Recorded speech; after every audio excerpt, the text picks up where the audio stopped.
Hello, welcome back to another episode of Come Back Stronger. I'm Dana Brooks, and I'm joined today by my law partner, Jimmy Fasig. We're so excited about the show today. I've got a resource that I bet you didn't know about. Oh yeah, tell us about it. I've got Jeanne Freeman, and she is from the Neighborhood Medical Center. Now they have 5 locations, I think. There may be more. We're going to hear from her very soon. All throughout our community, and they are helping with things that people don't believe they can get health care for. They think they have to go to the emergency room if they don't have insurance or they don't have a relationship with a doctor. No, this is a place where you can go, you can get primary care, you can get mental health services, you can get screenings, you can get your children evaluated, referred for anything that they need, and they can also help you with COVID concerns. So I know you've got a lot of clients, and so do I, that, you know, whenever the COVID happened, they lost their health insurance because it was associated with their job. Well, what I love about Jeanne and the Neighborhood Medical Center is that they address an issue that is literally of primary importance for our society, for people. And what I was just telling a friend of mine literally 5 minutes ago, that if your health is not good, you can have everything else in the world. 100%. You can have money, you can have love, you can have relationships, but if you're unhealthy, you can't enjoy any of it. And so the Neighborhood Health Center gives an opportunity for people to go and take care of those health needs and make that the first priority, so that they can actually come back stronger and live the best life, live their absolute best life. Yeah, I can't wait to introduce her and let everybody know what resources are available right here in our community. And when we come back right after this, we're going to hear from Jeanne. I recently had a new client, and she suffered a mild traumatic brain injury. And she had no idea what had happened that caused her to be injured. Gotcha. But it turns out she had fallen into a pit at an oil change station. And it was 100% their fault. Oh wow! But her injury made her not even understand her injury, and it makes me so frustrated, because folks that suffer concussions or mild traumatic brain injuries, it's really difficult for them to know what happened and to understand the difference in what their life was and what it is now because of the nature of their condition. And so the insurance companies need to recognize the full value of that. Instead of taking advantage of that very unique situation. It took her family telling her, you need to call an attorney. Her family coming with her to the appointment to say, these are the differences, to get her in there, and now we're able to help her. I love that. We are back, and we're about to hear about some resources available in our one area that we serve, which is Tallahassee, but I know that there are community health services that are available in pretty much any community, so contact us anytime you have questions and we'll put you in touch with the people who can help you there. But right now, let's hear from Jeanne.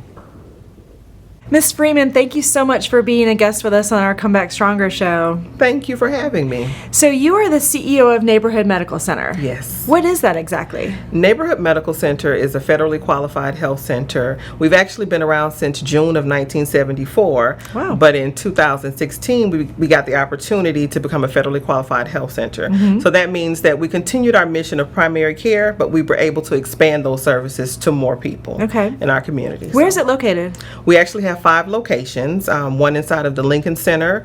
It's a City of Tallahassee building. We have one on Orange Avenue, one at Rickards High School, one inside of the Smith Williams Service Center off of Pasco Street, and a location in Havana. And we have 2 more in the Maid.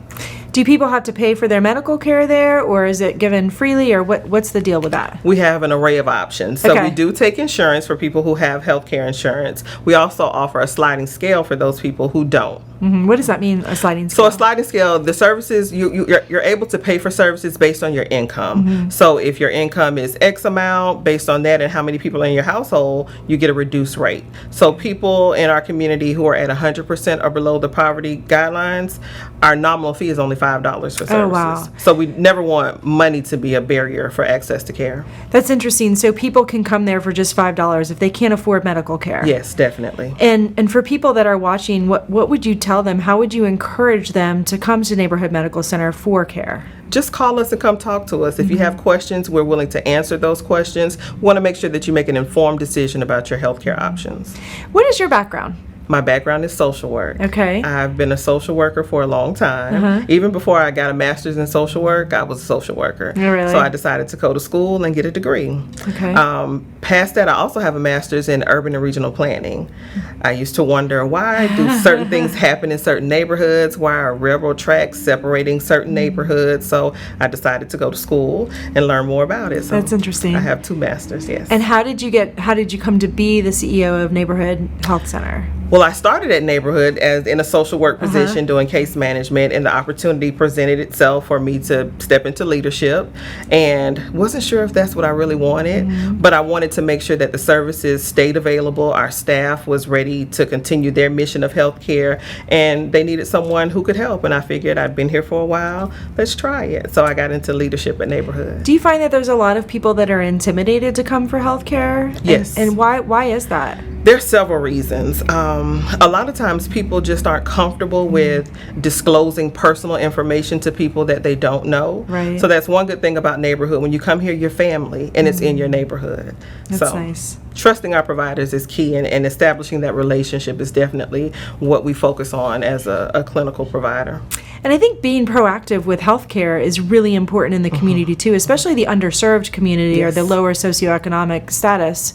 I think that being proactive can cut out a lot of issues that people wind up facing. Preventative health care is what we focus on. We don't want you to go to the emergency room for primary care. We want you to come to us first. We can keep you out of the emergency room. So it's very important that we get out and we provide outreach and education to people in our community. Now that's a really good point that you bring up, because there's obviously a lot of competition amongst emergency rooms in town and urgent cares. So how is the experience different between coming to your facility at Neighborhood Health Center and going to the ER?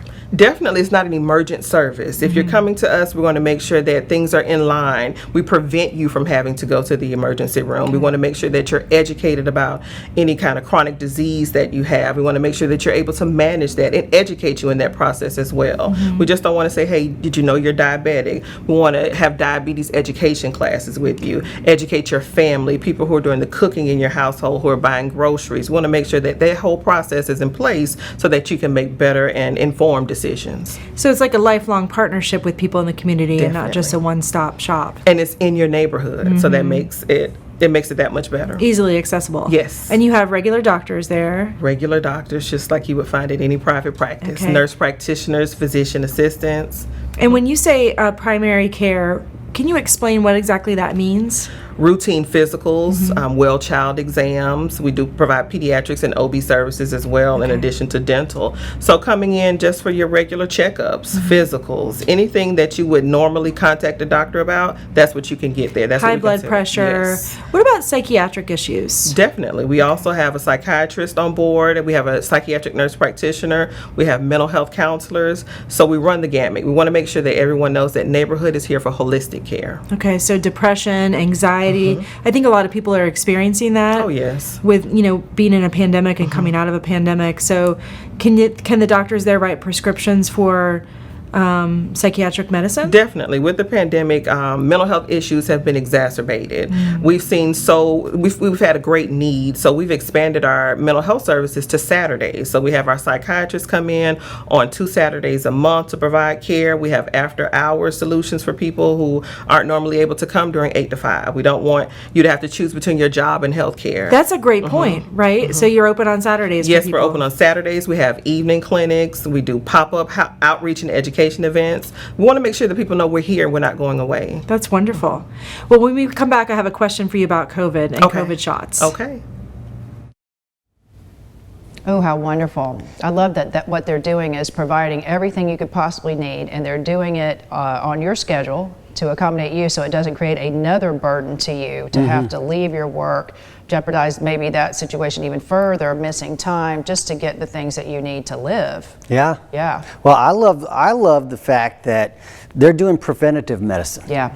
And Wellness. preventative medicine basically so that people don't get sick to the point where they have to go to the emergency room. They don't get sick to the point where they have to miss work. Yeah. Because if you're sick, you can't work. If you're sick, you can't get an education. It's just a downward spiral. And so if you can prevent that from the beginning, that's definitely the way to go. How many people do we see who come to us and who have had to resort to being on disability because they had an injury, Yeah. they didn't have health insurance, Yeah. and they, you know, and in the emergency room, they just have to keep you from dying or losing a limb, basically. So, you know, if you need surgery to correct a very correctable problem that'll get you right back into the workforce and you don't have the ability to pay for it or insurance, a lot of times you become disabled. Yeah, Sometimes in the 100%. prime of your life. And then, you know, you don't feel like a good person. You don't feel like you're pulling your weight. Yeah. You don't feel like you're contributing. You get depressed. The people around you, you know, you're cranky. They don't want to be around it. You're not contributing. It's just, it It's a leads to downward so spiral. So many social problems come from just a lack of accessible, affordable health Healthcare. care. Yep. And these people are doing it. And how about dental care? You know, how many times do you hear Yeah. people who have neglected their teeth, and then that gets to the point where it can be a life-threatening infection that you have to deal with forever. So. Yep, 100%. So yeah, I love these people. They're just doing God's work. So we'll hear more from Jeanne when we come right back after this. I went to lunch with one of my former clients the other day, and she's doing great. She took the money from her settlement and she started her own company buying and selling vehicles, which is really cool because she was in a car crash and then needed a new vehicle. And so now she's able to help other folks out. Most of our clients, they find that one of the most frustrating things is the dealing with the vehicle. Oh, well, losing your car can totally disrupt your life. You can lose your livelihood over it. If you can't get to work, or you know, what's the worst thing with our clients is we're just trying to help them get well. But if they can't get to the health care that they need, you know, that's just another setback. One of the typical things about a comeback story is you take the pain and the struggles and the challenges that you've been through and you use that as the fire that kind of motivates you to do something good for other people. Yeah. And so I love that because now our client did exactly that, like literally to the T.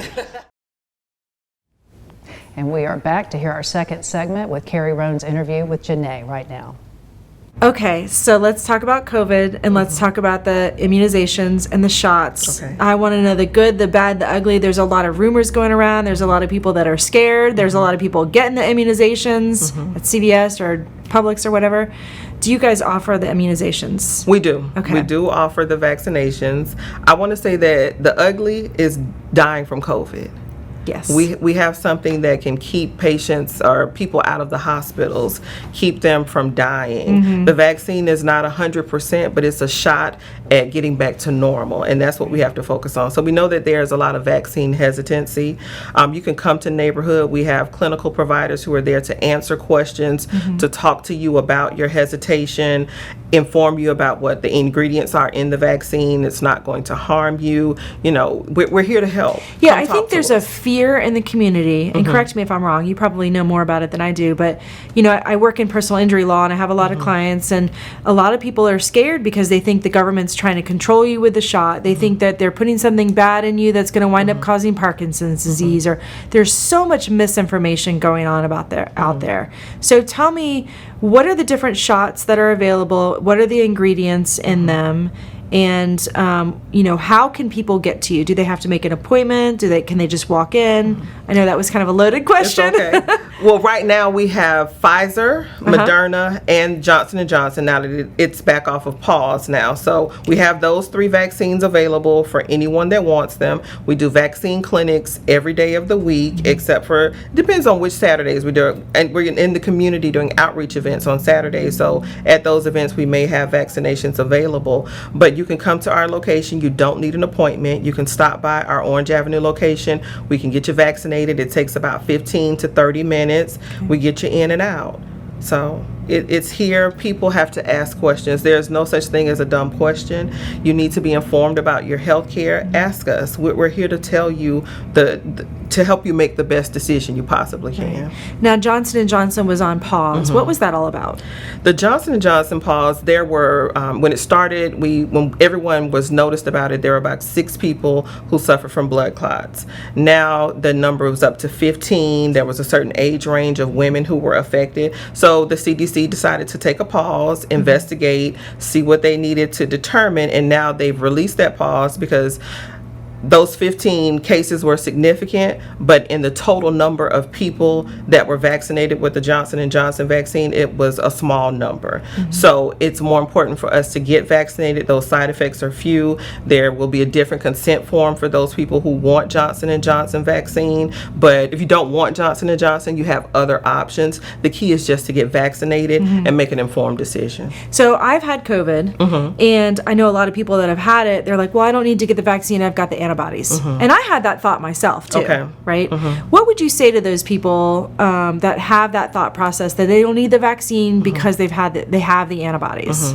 I would definitely say talk to your primary care physician. You need to make sure that you're informed about the different types of antibodies that you have. So if you have had COVID before, your antibodies are different than the antibodies of someone who's been given the vaccine. So you want to make sure that you sit down and have that consultation with your primary care physician and figure out what's best for you. Even though you may have had COVID in the past, we're not sure how long those antibodies may last. So it's important that you do have that conversation and still get vaccinated, because more antibodies, it can't hurt you. What about children? I think they've moved the age to 16 now. Yes. Are you guys vaccinating children? We are. Okay. We have a pediatric program, so we've sent out calls to our patients to come in, get the vaccine. We're definitely encouraging it, especially because we know school is probably going to start back into full effect.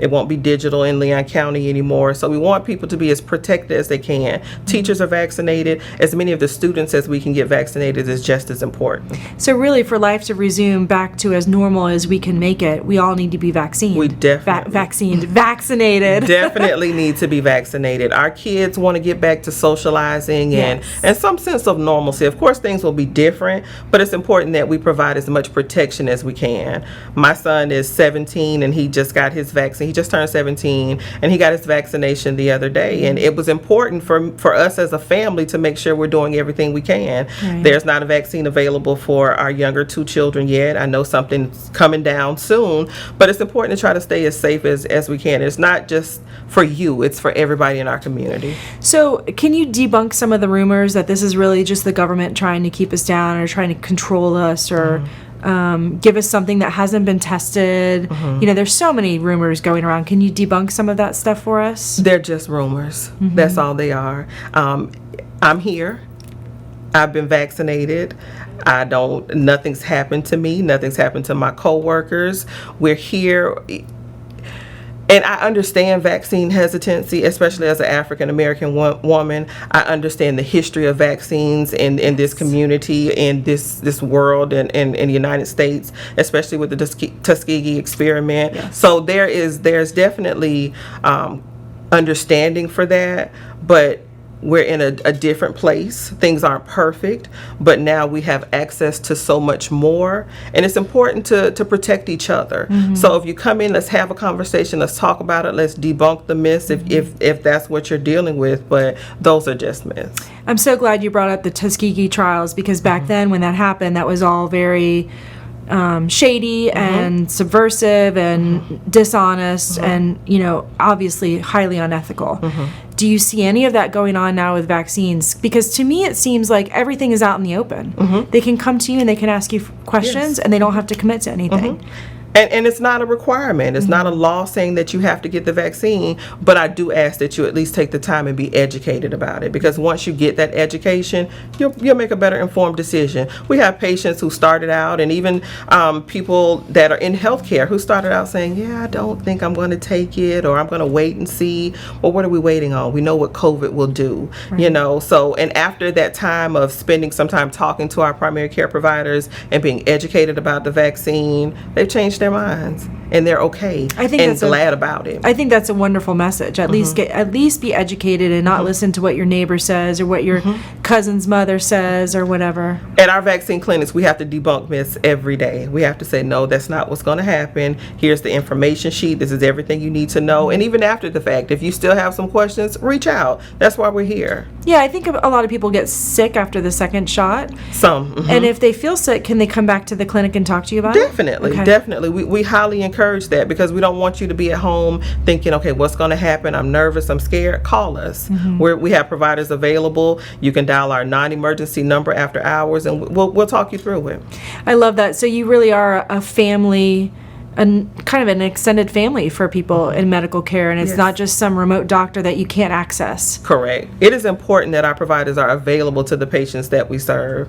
You know, we get a lot of our patients not from insurance companies help, but word of mouth is really what makes a difference, especially in our community. Well, that's wonderful. Thank you for coming on our show today. Thank you for having me. And I love the information about COVID, and I love the fact that you're debunking the myths. It's safe, It right? is safe, very safe. And it's a lot better than the chance of getting COVID, yes, right? Yes. Well, thank you so much. It was nice to meet you. Thank you. Oh, she's fantastic. What do you think about all that? Well, I love the way that she talks about education and the educating yourself about the COVID medicine, but even bigger than that, it's educating yourself about health. Yeah. Because so many people, and I'm guilty of this too, but so many of us, we put our health last. Yeah. We put everybody else first. We put our children first. We put our jobs first. We put taking care of our parents, whatever it is. We're putting everybody else first, and then the last thing we worry about is our own health. Which is the exact opposite of what we need to be doing. We need to put our health first, because if we're not healthy, we're not any good to our children. We're not any good to our job. We're not any good to the people that we take care of. It's just a big deal. So I think educating ourselves, putting health first, and I think that's what it's all about. I do too, because so many people, and I heard this, they've talked about COVID, and I heard so many people when it was first going out, they said, well, I'm healthy. I'm a good, if I get this, I'm not going to get sick with it. Yeah. I'm so healthy. But then I know a lot of people who did get it and they survived it, but they are living with a diminished quality of life as a byproduct of it. Like a lot of people I know, months and months and months don't have their taste and smell back. Right. That really affects your quality of life. Sure. You know, we had a case one time where that happened to a chef. It was a career-ruining injury. It was a byproduct of a bad surgery. But if you can't taste and smell, you're not enjoying food. Right. And you know, you take food away from me, I don't know what I'm going to do. I love food. But you know what I mean? There's a lot that goes to this, and you can't just assume that you're young and you're healthy and you could just blow anything off. So I'm so glad that she took the time to debunk some of the myths surrounding that, and you can understand why, especially the African American community, would be incredulous and skeptical. And we can talk more about 100%. that when we get back. But we're going to take a break now for another commercial, and we will be back right after that. You know what's funny? When law firms advertise that they'll give a free consultation, every consultation we give is free, unless we can get you a settlement based on your injuries. Right. Every time you give me a call, it's free. Yeah. I want you to give me a call. Yeah. You know, we're not going to charge you unless we actually get you something for your case. That's right.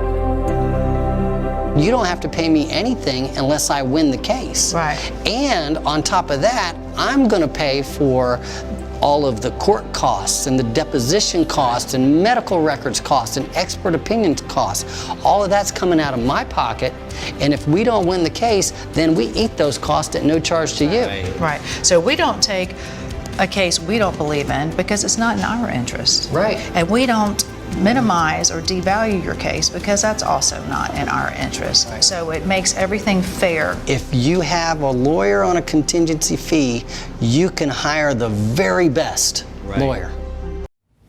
And we are back. You know, finishing up with what they were talking about with the trust issue, Carrie really hit that hard, because there are a lot of people who don't trust this. You know, we've already been hearing Talking about the COVID vaccine, yes. Yeah, they don't trust the vaccines generally. A lot of people are more skeptical. Sure. You know, when I was coming up, you just went and got your shots. You didn't, you know, no one even thought about giving any pushback to that. So that was already something that people were beginning to wonder if that was a good fit for them personally. And then you put this one out that got pushed through. You know, you hear about vaccines taking years to develop, and this one, you know, supposedly in a year it's safe. Everybody's a little concerned. I'm kind of tongue-in-cheek about it, and I'm like, well, you know, if we all grow a third eye, we're all going to have the third eye, so it'll be okay. But you know, and of course, millions of people got it before I did, and I did get sick with it. But you know, as sick as I was with the second dose, I can't imagine being like that indefinitely, because I would not have gone to work that day. It was debilitating. So I'm so glad that Jeanne Freeman and her group can instill some hope and some confidence in these things, because that is where people can get their power. You know, you don't feel powerful when you're afraid.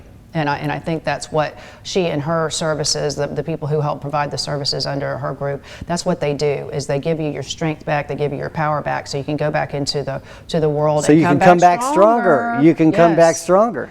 Yes. Well, that's one of the things I wanted to mention is, and I think this is important about Jeanne's message, that it's broader than that, is that if you are in a position, if you have health issues, or if you have whatever sort of issues, education issues, there are always resources available for you to be able to come back stronger. And so Jeanne's, the Neighborhood Health Center, that is a perfect example of a resource that's available to people that don't necessarily have, they don't have insurance, they may be of a lower socioeconomic status, and they need the health care, and that resource is available. I personally have gone to the Neighborhood Health Center. And so it's a very good resource. But more than that, what I want to mention is that there's also other resources. For example, if you want to educate yourself to be able to come up in life, if you want to in order to get a better job, whatever you really want out of life to be able to come back stronger,